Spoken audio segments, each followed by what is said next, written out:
Okay, मैं attendance देख लेती हूँ आप लोगों की।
तो स्टूडेंट्स, मैं स्क्रीन शेयर करती हूँ। आप लोग मुझे कोई एक स्टूडेंट अपना माइक ऑन करके बता दे, क्योंकि मैं स्क्रीन शेयर कर रही हूँ तो मैसेजेस फिर मुझे शो नहीं होंगे।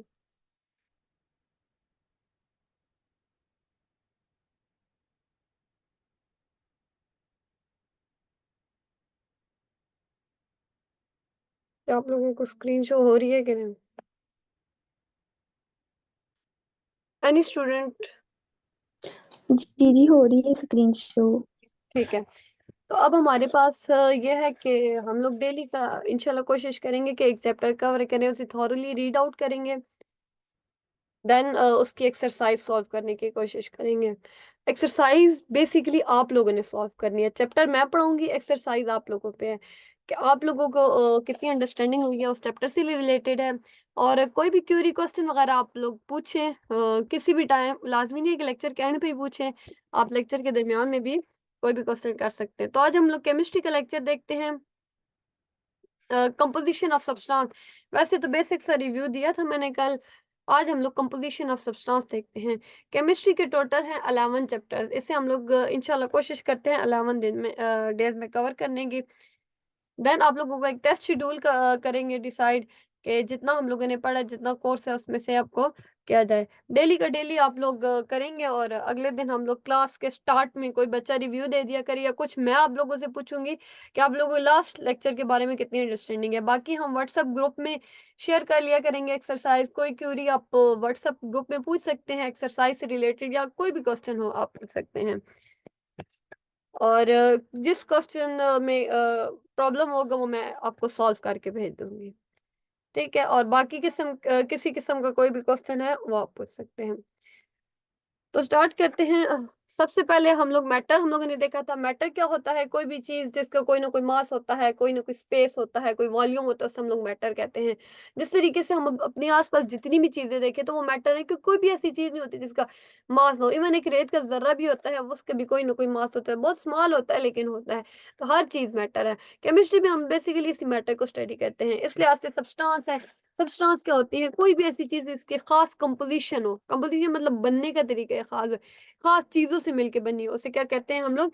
सब्सटेंस। देन हम लोगों ने एटम की बात की थी कि स्मॉलेस्ट पार्टिकल होता है। पहले जब इन्वेंशन नहीं थी तो हम लोग कहते थे कि इनविजिबल पार्टिकल होता है, नहीं कॉमन आई से, नहीं नॉर्मल जो ह्यूमन आई से इनविजिबल होता है। देन अपने बात क्या है कि बाद में जब रिसर्च हुई और उसकी फर्दर हुआ तो हमें पता चला भाई जो एटम है उसकी भी फर्दर सब एटॉमिक पार्टिकल्स, जैसे हम बात की थी न्यूट्रॉन, प्रोटॉन, इलेक्ट्रॉन वगैरह की, कि उसके सब एटॉमिक पार्टिकल्स हैं। देन हम लोगों ने देखा एटम का जो एविडेंस है कि हमें कैसे पता चला भाई एटम मौजूद है, एटम के एग्जिस्टेंस का कैसे पता चला। तो नॉर्मल माइक्रोस्कोप से तो नहीं पता चलता, क्योंकि जो इसकी वेवलेंथ है वो बहुत ज्यादा कम होती है। इसलिए हम लोगों ने इलेक्ट्रॉन माइक्रोस्कोप से, जिसमें हम लोग इलेक्ट्रॉन बीम को लाइट के सोर्स के तौर पे इस्तेमाल कर रहे थे। अब इन्होंने फिर एक ग्राफाइट की एग्जांपल बताई थी जूम करके। देन हम लोगों ने बताया था कि एटम का साइज और मास उसके डायमीटर से पता चलता है, उसका डायमीटर से उसका साइज अंदाजा होता है, और उसका मास भी इन्होंने बताया था। देन मॉलिक्यूल क्या होता है कि जब एटम्स आपस में कंबाइन करते हैं तो मॉलिक्यूल बता देते हैं। और मॉलिक्यूल भी मुख्तलिफ बेसिस पे पढ़े थे कि एटम्स के बेसिस पे जैसे मोनोएटॉमिक, डायटॉमिक वगैरह होते हैं। ये कल का जो है थोड़ा सा वो है। तो मैं बेसिक्स चल रही हूँ। देन हम लोगों ने देखा था कि किस तरीके से काइंड ऑफ एटम्स के मुख्तलिफ तरह के एटम, कुछ ऐसे होते हैं सेम एटम मिलके बनाते हैं, वो होमो एटॉमिक होते हैं, होमो मतलब सेम। कुछ ऐसे होते हैं जो डिफरेंट एटम्स मिलते हैं तो हेटेरोटॉमिक होते हैं। जिस तरीके से अब HCl है, इसमें हाइड्रोजन और क्लोरीन दो डिफरेंट एटम है, तो इसे हेटेरोटॉमिक कहेंगे कि डिफरेंट मॉलिक्यूल ने बनाया है, ठीक है। होमोएटॉमिक क्या होता है कि जैसे सेम है, हाइड्रोजन हाइड्रोजन मिलकर बनाया तो सेम है, तो ये होमोएटॉमिक हो गया। देन हम लोगों ने बात की थी कि साइज और मॉलिक्यूलर वेट की बेस पे भी हमारे पास मॉलिक्यूल है। कुछ होते हैं जो छोटे मॉलिक्यूल्स होते हैं, मतलब स्मॉल स्मॉल एटम मिलके मॉलिक्यूल छोटा सा बना है। कुछ होते हैं मैक्रो मॉलिक्यूल्स होते हैं। मैक्रो मॉलिक्यूल्स मतलब बहुत बड़े बड़े मॉलिक्यूल, जिस तरह हम बात करते हैं DNA की, RNA की। ये बहुत ज्यादा एटम्स आपस में जुड़ते हैं तो ये मॉलिक्यूल बनाते हैं। या प्रोटीन्स वगैरह की बात करते हैं, ठीक है, तकरीबन 10,000 एटम्स जो है ना वो या मतलब बहुत मोर देन 10,000 एटम आप इसमें कंबाइन करते हैं तो मैक्रो। अस्सलाम वालेकुम मैम, आवाज़ आ रही है? जी जी। इसमें कुछ स्टूडेंट्स हैं, उनको आवाज़ नहीं आ रही, तो आप उनसे पूछ लें। एक अल्लाह दाद है, और भी हैं, देख लें। और बाकी जैसे आपका लैपटॉप है ना, जी जी। थोड़ा इनको नज़र आने का थोड़ा मसला आ रहा है स्टूडेंट्स को। वो कह रहे हैं कि थोड़ा सा इनको जूम करके हमें पढ़ाएं। ठीक है, ओके। बाकी कोई मसला नहीं है। एक आवाज़ का भी पूछ लें, आवाज़ का इशू आ रहा है एक स्टूडेंट का। जी मैसेज जी। साथ साथ रीड कर लिया करें जो टेक्स्ट हो रहे होते हैं। ओके। Thank you.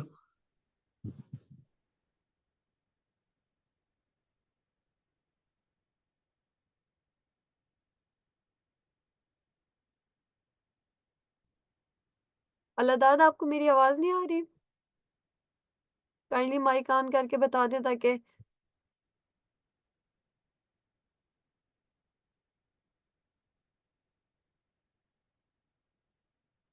अल्लाह दाद, बाकी स्टूडेंट्स को मेरी आवाज आ रही है? जी जी मैम, हमें आपकी आवाज़ सही क्लियर आ रही है। आई थिंक उसका नेट का कोई इशू होगा, इसलिए ऐसे जा रही। अल्लाह दाद, आप अपना देखें कि सिग्नल इशू तो नहीं है, क्योंकि बाकियों को अगर क्लियर आ रही है तो इट मीन्स के यहाँ पे तो नेट है। तो आप अपना नेट देखें कि आपका नेट इशू सिग्नल इशू कर रहे हैं, या थोड़ी सी जगह चेंज कर लें। तो बाकी ये बेसिक इंट्रोडक्शन था जो हम लोगों ने पहले भी डिस्कस किया है, मॉलिक्यूल्स वगैरह, एटम्स वगैरह, और इससे पहले भी हम लोग केमिस्ट्री पढ़ते हैं तो इतना बेसिक तो हम लोग कर लेते हैं। देन अगर कोई इशू होता है आप मुझे माइक ऑन करके बता सकते हैं कि।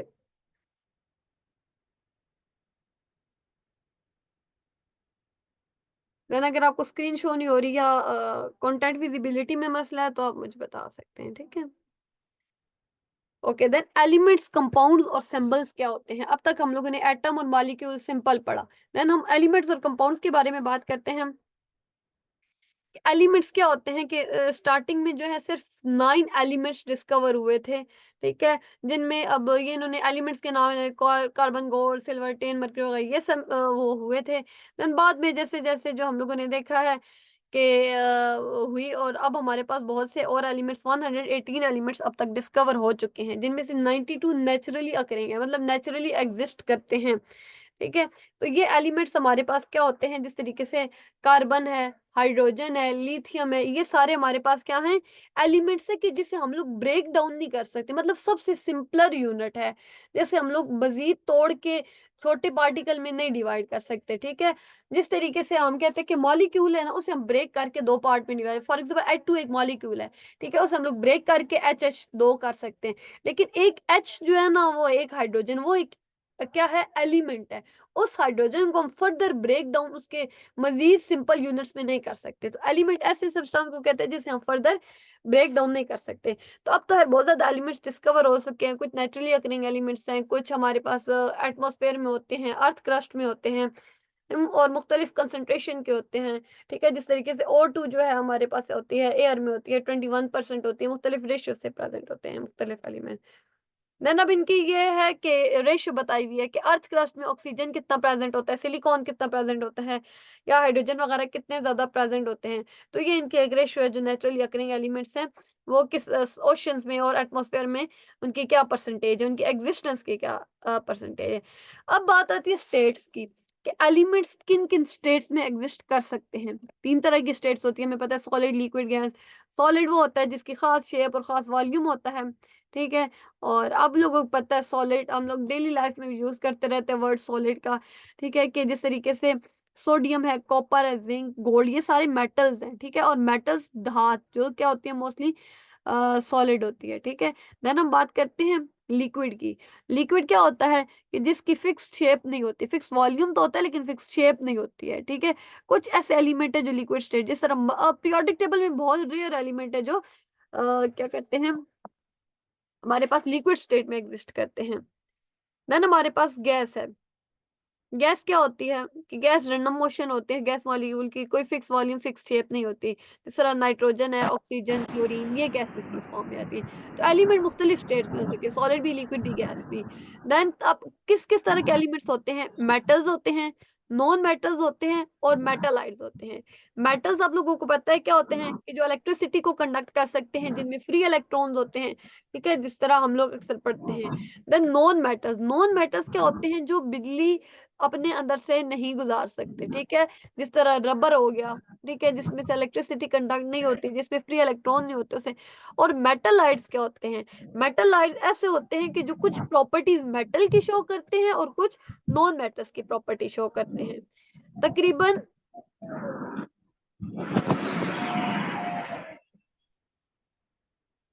अल्लादाद, आपको क्यों आवाज नहीं आ रही? आपका नेट प्रॉब्लम है शायद। जी अभी आ रही है, आवाज मुझे आ रही है अभी। ठीक है। देन हमारे पास अब ये एलिमेंट्स से इन्हें रिप्रेजेंट करने के कुछ सिंबल्स होते हैं, ठीक है, कि हम लोग पूरा हाइड्रोजन ये लिखते हैं, उसे किस सिंबल से लिखते हैं, ठीक है, कोई ना कोई से सिंबल होता है कि एलिमेंट्स फॉर एग्जांपल। अब ये हमारे पास कि हम लोग उन सिंबल्स को मुख्तलिफ होते हैं, कुछ लैटिन सिंबल होते हैं, कुछ इंग्लिश होते हैं, कुछ ग्रीक, जर्मन। फॉर एग्जाम्पल अगर हम बात करते हैं सोडियम की, सोडियम का सिंबल क्या होता है, Na, ठीक है। अगर तो हमारे पास सिंबल एक ही है, ठीक है, एक लफ्ज का है, एक इंग्लिश अल्फाबेट का है, तो वो कैपिटल होगा, ठीक है। जिस तरह हाइड्रोजन का H है, पोटेशियम का K है, ठीक है, तो वो क्या होगा, सिंपल एक वर्ड का होगा और वो कैपिटल होगा। लेकिन अगर जो सिंबल है वो दो का है, तो पहला हमेशा कैपिटल होता है और दूसरा हमेशा स्मॉल होता है। जिस तरह सोडियम है Na, दो लफ्ज है ना, तो इसमें फर्स्ट नाइट्रोजन N जो होगा वो कैपिटल होगा और A जो है वो स्मॉल होगा। सिमिलरली क्लोरीन के लिए Cl होता है, तो कार्बन कैपिटल और जो इसमें एल है वो क्या होगा, स्मॉल होगा। तो सिंबल्स में यही है कि हम लोग जो है दो अगर लेटर्स का सिंबल है तो पहला कैपिटल और दूसरा स्मॉल होता है।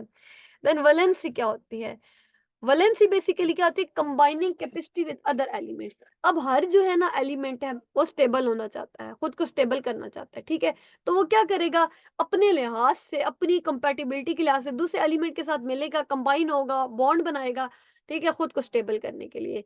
अब फॉर एग्जांपल हमारे पास हमें ये भी पता होना चाहिए ना कि एक एटम कब स्टेबल होता है, जब उसके वैलेंस शेल में 8 इलेक्ट्रॉन, यानी उसके जो सबसे आखिरी शेल है ना, बाहर वाला शेल, आउटर मोस्ट शेल, उसके 8 इलेक्ट्रॉन हो, वो स्टेबल है, वो खुश है, ठीक है। अब एक एलिमेंट है उसके पास एक इलेक्ट्रॉन है, ठीक है, उसके लिए अब 7 इलेक्ट्रॉन लेने बहुत मुश्किल हो जाएंगे। अब 8 करने के लिए उसे एक इधर से मांगना पड़ेगा, एक इधर, तो क्या हो जाएगा, 7 इलेक्ट्रॉन लेने काफी ज्यादा मुश्किल हो जाएंगे। देन वो क्या करेगा, कोशिश करेगा कि अपना एक इलेक्ट्रॉन लूज ही कर दे, किसी और को दे दे, तो जो बाकी शेल पीछे नीचे बच जाएगा वो उसका कंप्लीटली फिल है, ठीक है। तो वो क्या करेगा, अपना एक इलेक्ट्रॉन लूज कर देगा। किसे लूज करेगा, जिसको जरूरत होगी। फॉर एग्जांपल जिसके पास 7 इलेक्ट्रॉन है उसे तो एक की जरूरत है क्योंकि वो 8 होना चाहता है, तो वो क्या करेगा, वो जो एक दे रहा है उससे ले लेगा, ठीक है। तो ये वैलेंसी है कि अपने लिहाज से ना, अब इसे एक देना है, उसे एक लेना है, तो उस लिहाज से जो है एटम आपस में या एलिमेंट्स आपस में कंबाइन करते हैं, तो इसे ही हम लोग वैलेंसी कहते हैं, ठीक है। जिस तरह कुछ एलिमेंट उसकी वैलेंसी 1 होती है, कुछ की 2 होती है, ठीक है, क्योंकि वो जितने इलेक्ट्रॉन आपस में शेयर करते हैं या डोनेट करते हैं या एक्सेप्ट करते हैं उस बेस पे होती है, ठीक है।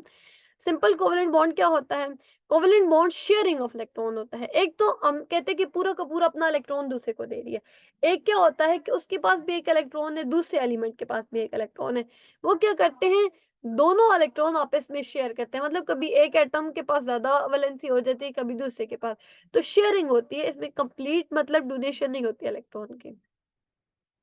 फॉर एग्जाम्पल हमारे पास ये है HCl, ठीक है, हाइड्रोजन के पास 1 इलेक्ट्रॉन था और क्लोरीन के पास जो है 7 इलेक्ट्रॉन। अब क्लोरीन को क्या चाहिए स्टेबल होने के लिए, 1 इलेक्ट्रॉन चाहिए, तो इसने और हाइड्रोजन ने मिलके क्या कर लिया, आपस में इलेक्ट्रॉन्स की शेयरिंग कर ली, ठीक है, और इससे हम लोग इस तरह लाइन से कोवेलेंट बॉन्ड को वो शो करते हैं, ठीक है।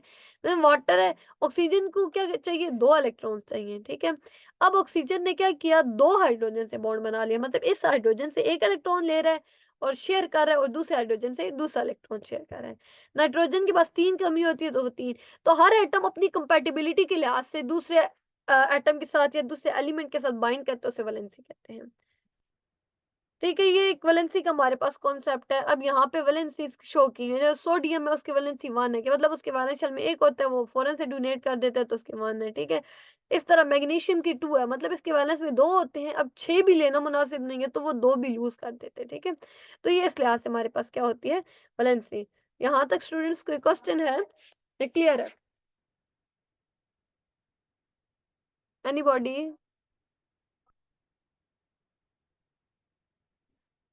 कोई क्वेश्चन यहाँ तक?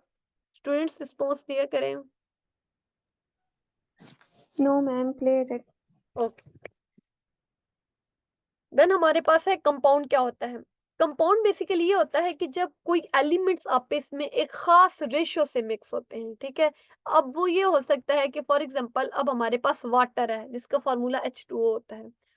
वाटर की मैं इसलिए एग्जांपल अक्सर देती हूँ क्योंकि सारे स्टूडेंट्स को एटलीस्ट वाटर का पता है, इसके फार्मूला का या इसका। वाटर के पास अब हमें पता है कि 2 हाइड्रोजन और 1 ऑक्सीजन मिलेगा तभी वाटर बनेगा, मतलब 3 एलिमेंट एक फिक्स रेशियो है, ठीक है, 3:1 ऑक्सीजन 2:1, ठीक है, कि 2 हाइड्रोजन 1 ऑक्सीजन मिलेगा, देन हम लोग क्या कह सकते हैं कि वाटर बन गया। अब हमारे पास ये एक फिक्स कंपोजिशन में, अब ऐसा नहीं हो सकता कि 3 हाइड्रोजन और 1 ऑक्सीजन मिले तो वाटर बने, नहीं, ये हमारे पास फिक्स है कि 2 हाइड्रोजन और 1 ऑक्सीजन मिलेगा तो ही वाटर बनेगा। तो इसे हम लोग क्या कहते हैं, कंपाउंड कहते हैं, जिसपे एक फिक्स रेशियो से एलिमेंट होते हैं, ठीक है। इस तरीके से कार्बन डाइऑक्साइड है कि 1 कार्बन और 2 ऑक्सीजन मिलेंगे, अमोनिया है 1 नाइट्रोजन 3 हाइड्रोजन मिलेंगे, तो इस तरह की एग्जांपल होती है, ठीक है। तो इस कॉम्बिनेशन की वजह से एलिमेंट की अलग-अलग जो प्रॉपर्टीज थी ना, अब नाइट्रोजन का फॉर एग्जांपल कलर अलग था, नाइट्रोजन का टेस्ट अलग था, उसकी स्मेल अलग थी, या हाइड्रोजन की अलग स्मेल थी, वो अलग जो है वो चेंज हो जाती है। जब एटम जो आपस में या एलिमेंट मिलके कंपाउंड बनाते हैं तो उनकी न्यू प्रॉपर्टीज डेवलप हो जाती है, मतलब कुछ नाइट्रोजन वाली होंगी, कुछ जो उसके साथ हाइड्रोजन बॉन्ड बना रहे हैं उस वाली होंगी, तो एक न्यू ही प्रॉपर्टीज जनरेट हो जाएंगे, ठीक है, टोटली डिफरेंट। अब अगर हम बात करें कि कार्बन डाइऑक्साइड की बात करते हैं कि इसमें 2 है, कार्बन और ऑक्सीजन है, ये क्या है 12:32, ये क्या है, ये बाय मास अब इन्होंने फिक्स किया हुआ है, ठीक है, कि इसमें कार्बन जो है इसका मास जो है वो 12 है और ऑक्सीजन का जो मास है वो क्या है 32, ठीक है। तो इसमें ऑक्सीजन और कार्बन का और बाकी कटिंग की हुई है, तो हमारे पास 4 3 12 और 4 8 32, तो बाय मास ये क्या किए हुए 3:8, ठीक है। बल्कि इसमें क्या है कार्बन का मास जो है वो 12 है और ऑक्सीजन का 16 है, लेकिन ऑक्सीजन का यहाँ 32 क्यों लिखा हुआ है, क्योंकि हम लोगों को पता है कार्बन डाइऑक्साइड का क्या फार्मूला होता है CO2, ठीक है, कि 2 ऑक्सीजन के जो एलिमेंट्स है वो कंबाइन हो रहे हैं तो उसका ऑक्सीजन का मास है उन्होंने डबल कर दिया, ठीक है। इस तरीके से वाटर की जो रेशियो होती है वो क्या होती है 1:8। किस तरीके से, कोई बताएगा मुझे वाटर की रेशियो 1:8 कैसे होगी?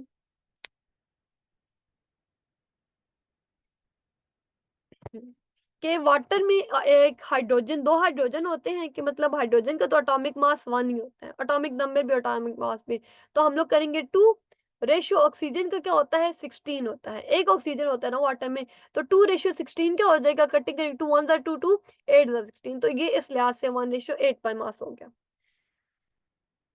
क्लासिफिकेशन क्या होते हैं हम,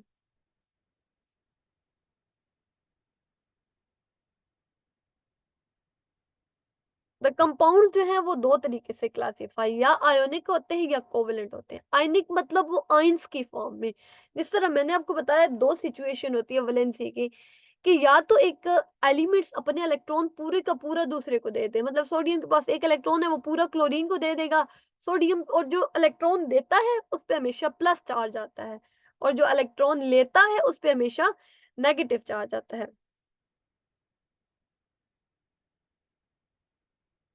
ओके,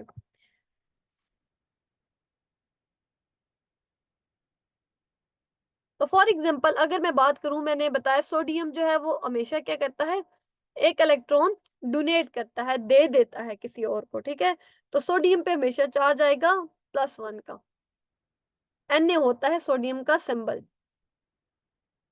ठीक है। तो पहला कैपिटल, दूसरा स्मॉल, तो इस पे चार्ज आएगा प्लस, जो देता है उस पे प्लस चार्ज आएगा। इसी तरीके से जो क्लोरीन है वो लेने वाला है, वो एक इलेक्ट्रॉन लेगा, उसकी जरूरत है, तो क्लोरीन पे चार्ज आ जाएगा हमारे पास नेगेटिव। तो जब ये पूरी फुल इलेक्ट्रॉन की ट्रांसफर होती है ना, और यू चार्जेस आते हैं, तो उन्हें हम लोग क्या कहते हैं, वो आयोनिक कंपाउंड्स होते हैं, ठीक है।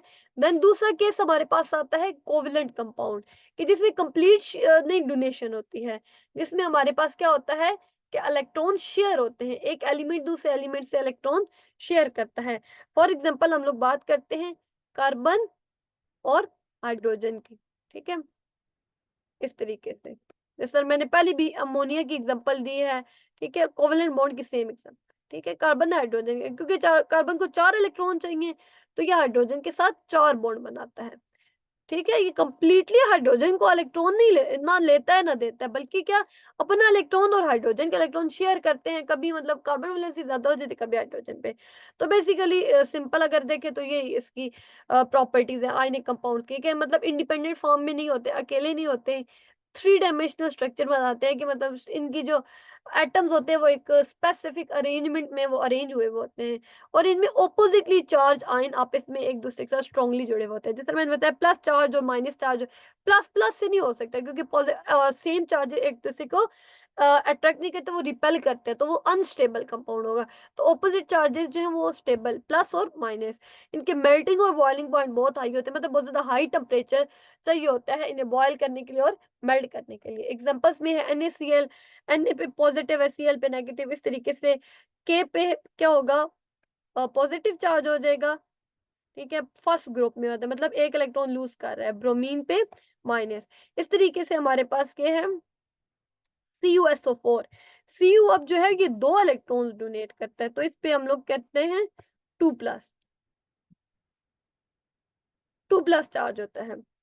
देन हम लोग कहते हैं कि प्रॉपर्टीज कोवलेंट कंपाउंड की क्या होती हैं, कि ये मॉलिक्यूलर फॉर्म में एग्जिस्ट करते हैं, कि जब भी कोई भी हम लोग सुनते हैं ना कि किसी भी मॉलिक्यूल ने कोवलेंट बॉन्ड बनाया हुआ है, मतलब हमें पता है कि उसका मॉलिक्यूल है, जैसे CH4 है, अमोनिया है, NH3 है, तो वो फॉर एग्जांपल यहाँ पे एग्जांपल तो बहुत सी दी हुई है, वाटर है, HCl है, ठीक है, ये इन सब ने कोवलेंट बॉन्ड बनाया हुआ है, ठीक है। इससे अब इन्होंने केमिकल फार्मूलाज भी लिखे हुए हैं कुछ इंपॉर्टेंट जो यूजफुल हैं,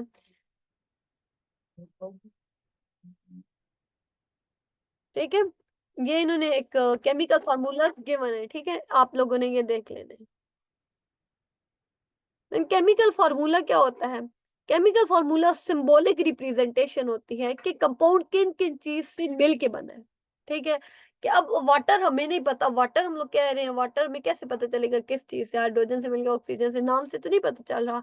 तो ये अगर हम लोग इसे H2O कहेंगे वाटर को, तब तो हमें पता चल जाएगा कि इसमें 2 हाइड्रोजन है, 1 ऑक्सीजन है, और हाइड्रोजन के कितने 2 वो बन रहे हैं, और 1 ऑक्सीजन मिक्स हो रहा है। तो ये क्या करता है, रिप्रेजेंट करता है कंपाउंड की कंपोजिशन को, कि किन चीजों से मिलके एक कंपाउंड बना है, ठीक है। तो अब हम लोग केमिकल फार्मूला कैसे लिखते हैं, ये इंपॉर्टेंट है, थोड़ा से फोकस से सुने और समझने की कोशिश करें कि केमिकल फार्मूला हम लोग मतलब मुख्तलिफ स्टेप से, सबसे पहले हम लोग केमिकल फार्मूला जिन 2 एलिमेंट्स का लिखना होता है उन्हें हम लोग इकट्ठा लिख देते हैं। फॉर एग्जांपल हम कहते हैं कि केमिकल फार्मूला लिखना है सोडियम और क्लोराइड का, NaCl का, ठीक है, तो हम लोग उन्हें इकट्ठा करके लिख लेंगे पॉजिटिव और नेगेटिव के लिहाज से। इस पहले जो है वो पॉजिटिव आयन लिखेंगे और बाद में नेगेटिव, ठीक है। ऐसा नहीं है Cl और Na लिख दें, मतलब Cl माइनस है तो Cl जो नेगेटिव पार्ट है उसे बाद में ही लिखना है, ठीक है, और जो पॉजिटिव पार्ट है उसे हमेशा पहले लिखेंगे जब भी हम लोगों ने केमिकल फार्मूला लिखना होता है। देन हम लोग देखते हैं कि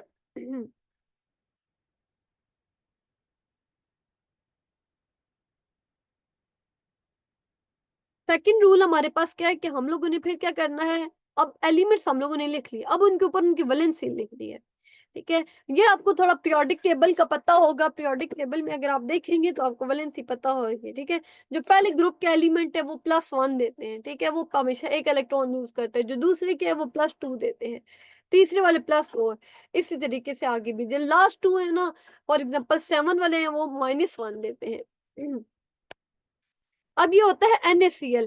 सोडियम जो है पहले ग्रुप में होता है, इसके ऊपर +1 होती है। मैंने बताया है कि एक इलेक्ट्रॉन होता है, तो अब ये 7 लेके खुद को स्टेबल नहीं कर सकता, इसके लिए 7 लेके खुद को स्टेबल करना बड़ा मुश्किल है।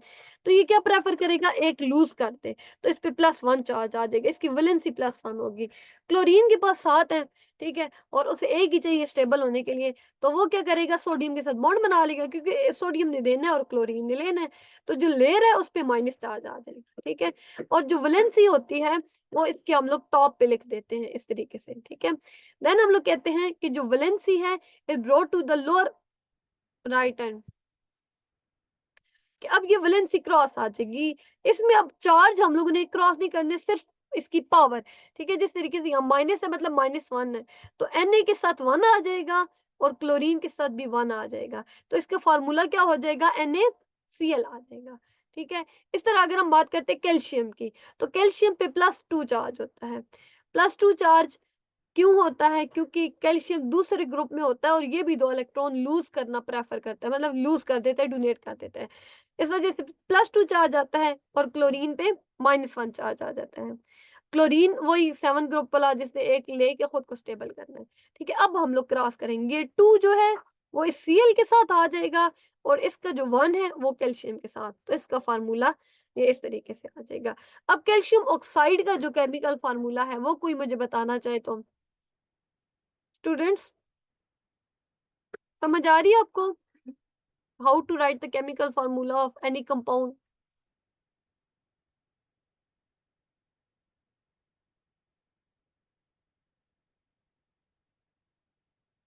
Anyone please?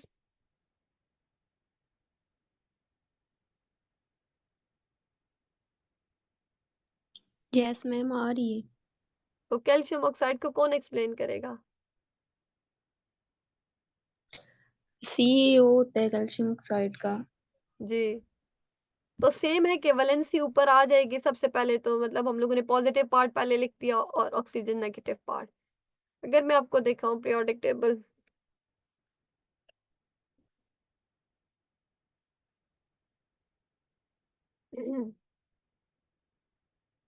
तो ये पीरियोडिक टेबल में हमारे पास क्या होता है कि मुख्तलिफ एलिमेंट्स होते हैं, ठीक है। जिस तरह मैंने बताया पहले ग्रुप वाले जो है हमेशा एक इलेक्ट्रॉन है तो लूज करेंगे, क्योंकि 6 लेना और 7 लेना उनके लिए बेहतर नहीं है। अब दूसरे वाले हैं 2 लूज करेंगे, ठीक है, क्योंकि इनके पास आखिरी शेल में 2 होते हैं। तीसरे वाले 3 लूज करेंगे, ठीक है।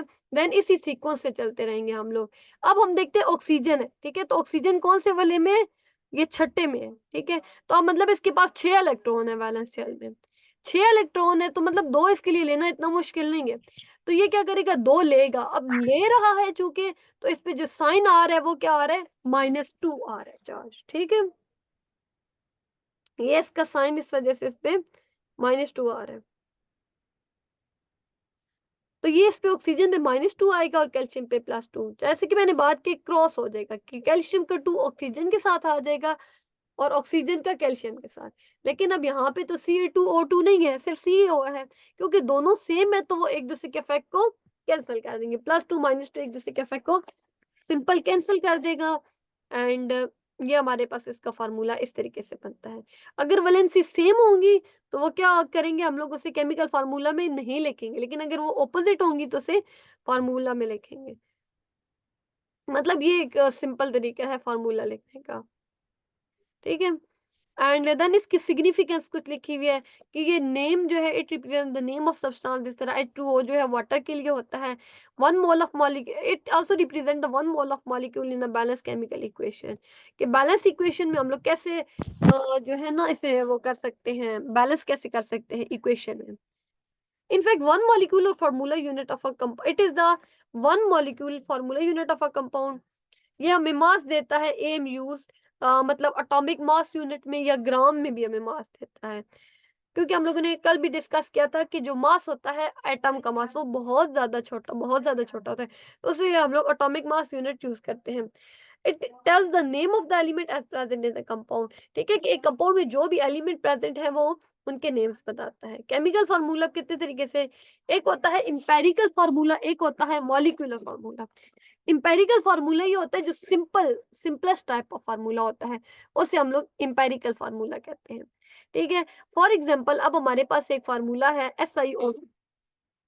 ठीक है, SiO2 का इंपेरिकल फार्मूला भी SiO2 ही होगा, क्योंकि इसमें क्या हो सकता है, कोई कटिंग नहीं हो सकती कि एक सिलिकॉन है, दो ऑक्सीजन है। अगर मैं बात करूं यहाँ पे एक बेंजीन की, उसका फार्मूला सिंपल होता है C6H6। ओके, तो ये हमारे पास बेंजीन का फार्मूला। अब इसमें 6 कार्बन और 6 हाइड्रोजन है, मतलब इसकी रेशियो क्या हो जाएगी, 6:6।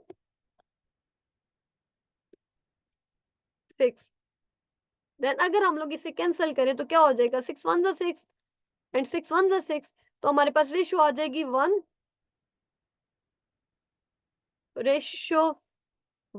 तो मतलब इसका जो इंपेरिकल फार्मूला होगा वो क्या हो जाएगा, CH, सिंपल CH।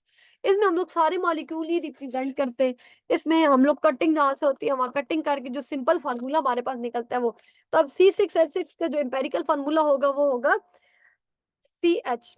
देन अगर हम बात करते हैं ग्लूकोज की, जिसका फार्मूला होता है C6H12O2, तो हम लोग क्या करते हैं, इसकी रेशियो लिख लेते हैं 12 रेशियो C6H6 C6O6H12। तो इसकी रेशियो हमारे पास कटिंग करके 1:2:1 आता है। तो ये हमारे पास तरीका होता है इंपेरिकल फार्मूला नहीं, क्योंकि सिंपल जहां जहां कटिंग होती है, जो टेबल्स होती है आप कर दो, सिंपल जो हमारे पास नंबर ऑफ एटम बच जाते हैं उसे हम लोग क्या कहते हैं, इंपेरिकल फार्मूला कहते हैं, उसकी रिप्रेजेंटेशन को।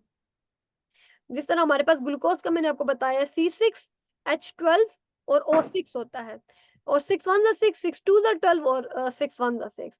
ठीक है, तो C1 हो गया, H2 हो गया और O हो गया। तो ये हमारे पास क्या हो जाएगा, वो हो जाएगा।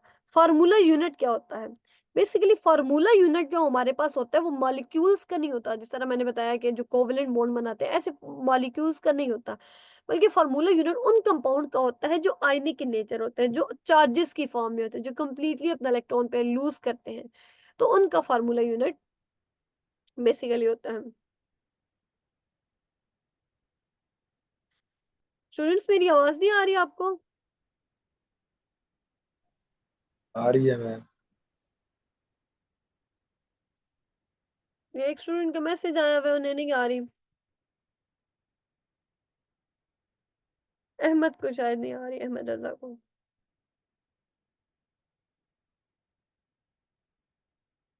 मैमूना आपको आ रही है आवाज? यस मैम, मुझे आ रही है। ठीक, देन हमारे पास मॉलिक्यूलर फार्मूला है। मॉलिक्यूलर फार्मूला क्या होता है कि जिसमें हम लोग सारे नंबर ऑफ मॉलिक्यूल्स में जो जितने भी एटम है वो सारे के सारे रिप्रेजेंट करते हैं। कि वैसे तो हम लोगों ने कहा कि बेंजीन C6H12O6 होता है, तो हम लोगों ने उसे कटिंग करके तो CH2O लिख दिया, लेकिन इसमें हम लोग पूरा का पूरा फार्मूला लिखते हैं कि पूरा C6H12O6 लिखेंगे। ठीक है, तो इसमें जो है हम लोग जो एज इट इज नंबर्स होते हैं ना वो लिखते हैं। इस तरीके से बेंजीन का जो होता है मॉलिक्यूलर फार्मूला मैंने बताया C6H6 होता है, जिसका इंपेरिकल फार्मूला क्या होगा, CH हो जाएगा, क्योंकि 6 इसमें जो ये 6 है और ये 6 है, ये आपस में कैंसिल हो जाएंगे, 1 आ जाएगा। ठीक है, एंड ये हमारे पास क्या हो जाएगा, इंपेरिकल फार्मूला CH हो जाएगा, और इसका जो मॉलिक्यूलर फार्मूला है वो पूरा C6H6 होगा।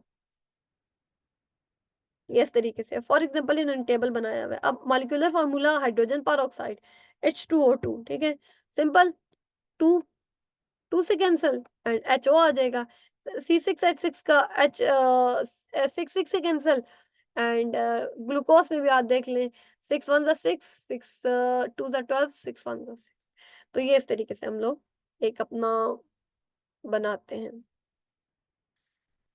तो ये था हमारा चैप्टर, और अब आप लोगों की बारी है कि आप लोग क्वेश्चन पूछें, कोई चीज जिसमें कोई भी क्यूरी हो, ना समझ आई हो, फार्मूला लिखने का तरीका या बैलेंस केमिकल इक्वेशन का तरीका, आप पूछ सकते हैं 1 बाय 1।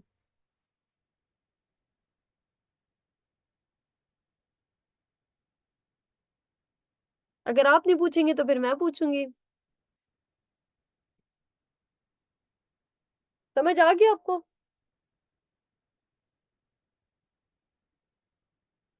स्टूडेंट्स स्टूडेंट्स रिस्पॉन्ड किया करें। क्लियर हुए कॉन्सेप्ट इस चैप्टर के?